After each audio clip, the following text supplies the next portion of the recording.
పెందరికి నా హృదయపూర్వక వందనాలు. చెమ్మగలిగిన దేవుని పిల్లరా, మీ హృదయాలు వెలిగించే మాటతో దేవుడు నీ మాటలు తీసుకొని వచ్చి మీ అద్దకు వచ్చినాడు కనుక మీరు నేను కలిసి ప్రభు మాటలతో మన హృదయాలు వెలిగించుకుందాం. మన హృదయాలు వెలిగించబోయే ముందు రాత్రికాలం నుంచి మిమ్మల్ని, మీ కుటుంబాన్ని, మమ్మల్ని, సంఘాన్ని, భూమి మీద ఉన్న పిల్లలందరినీ జ్ఞాపకం చేసుకొని ఎన్నో మేలులు ఉపకారాలు చేసిన దేవుడికి వందనాలు, స్తుతులు తెలియచేసుకుంటూ ఈరోజు ఏ మాటల చేతైతే దేవుడు మన హృదయాలు వెలిగించాలనుకుంటున్నాడో ఒక్కసారి మనం వాటిని చూడగలిగితే దేవుని పిల్లలాడ, మొదటి తిమోతికి రాసిన పత్రిక 5వ అధ్యాయము 22వ వచనంలో ఒక మాట చెప్తున్నాడు.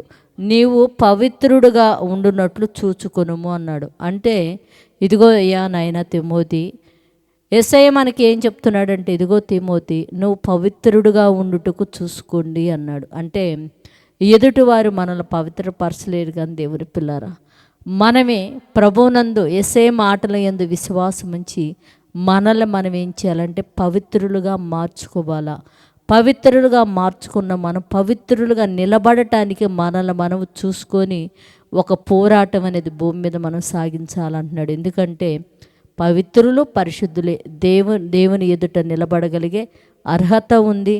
దేవునికి మొరపెడితే వారి మొరను ఆలకించి సహాయం చేయగలిగిన స్థితి, పొందగలిగిన స్థితి ఎవరికైనా ఉందంటే అది పరిశుద్ధులకే, పవిత్రులకే. కనుక దేవుడు మనకి ఏం చెప్తున్నాడంటే, యేసయ్య నీవు పవిత్రుగా ఉండుటకు చూసుకోనుము అని చెప్పాడు. కనుక మనందరం కూడా భూమి మీద ఉన్న బిడ్డలందరం పవిత్రులుగా మారునట్లు ప్రార్థన చేద్దాం.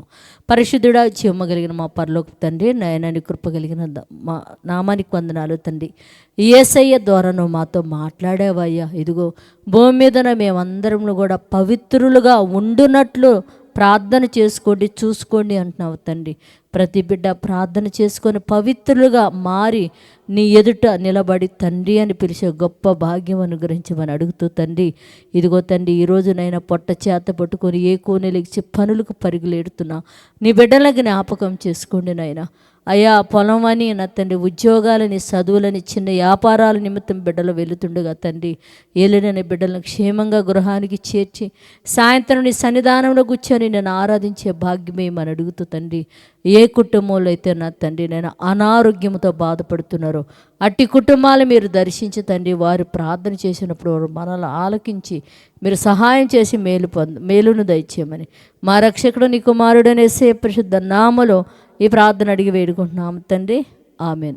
మీ అందరికీ నా హృదయపూర్వక వందనములు.